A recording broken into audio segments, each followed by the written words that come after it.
అందరికీ నమస్కారం. ఈరోజు వృశ్చిక రాశి వారికి జరగబోయే శుభాలు మరియు అశుభాలు ఏ విధంగా ఉన్నాయో తెలుసుకోబోయే ముందు ఒక చిన్న రిక్వెస్ట్. ఈ వీడియోని ఇంకా లైక్ చేయకపోతే వెంటనే లైక్ చేయండి. ఛానల్ ని సబ్స్క్రైబ్ చేయకపోతే వెంటనే సబ్స్క్రైబ్ బటన్ క్లిక్ చేసి పక్కన ఉన్న బెల్ ఐకాన్ ని యాక్టివ్ చేసుకోండి. వీడియోని చివరి వరకు చూడండి. మీ ఆహారపు అలవాట్లను నియంత్రించండి. మీరు కుటుంబ సభ్యులతో కలిసి కొన్ని వినోద కార్యక్రమాల్లో గడుపుతారు. వ్యాపార నష్టాలను పూర్తిగా భర్తీ చేయడంలో వైఫల్యం మీ ఆందోళనను పెంచుతుంది. క్రీడల ద్వారా మీరు శారీరక మరియు మానసిక ఆరోగ్యం మెరుగుపరుచుకోవచ్చు. ఇది మీ జీవన శైలిని సానుకూలంగా మారుస్తుంది. సమాజానికి సేవ చేసే కార్యక్రమాలు నిర్వహించడం ద్వారా మీరు ఒక మంచి ఆదర్శంగా నిలుస్తారు. ఇది మీకు మానసిక తృప్తిని అందిస్తుంది. ఈ రోజు మీ అత్తమామల కుటుంబ సభ్యుల నుండి మీకు కొంత డబ్బు అందే అవకాశాలు ఉన్నాయి. మీరు ఏదైనా పనిని చేసే బాధ్యతను తీసుకున్నట్లయితే దాన్ని పూర్తి చేయడంలో కొంత జాప్యం జరగవచ్చు. దాని కారణంగా ప్రజలు మీపై కోపం తెచ్చుకోవచ్చు.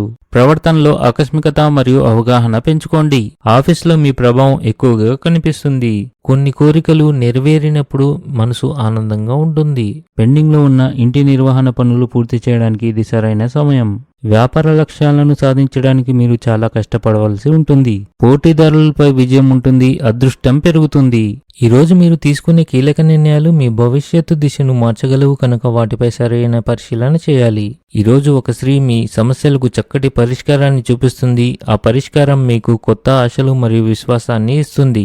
ఆరోగ్యం మరియు ఆర్థిక స్థితి మెరుగుపడుతుంది. కొత్త ఉద్యోగం కోసం అన్వేషణ పూర్తి కావచ్చు. అధికారులు మీ అభిప్రాయాల్ని ప్రశంసిస్తారు మరియు మీ అభివృద్ధిపై దృష్టి పెడతారు. జ్యోతిష్యం మరియు ఆధ్యాత్మిక శాస్త్రాల పట్ల మొగ్గు పెరుగుతుంది. ఇంటికి విలాసవంతమైన వస్తువుల కొనుగోలుకు ఖర్చు ఉంటుంది. ఆహారం యొక్క స్వచ్ఛతను జాగ్రత్తగా చూసుకోండి. ఆర్థిక సమస్యలు ఉండవచ్చు. తల్లి ఆరోగ్యం పట్ల ఆందోళన ఉంటుంది. ఈరోజు అదృష్ట సంఖ్య వచ్చేసి 2. ఈరోజు అదృష్ట రంగు వచ్చేసి ఆరెంజ్ రంగు.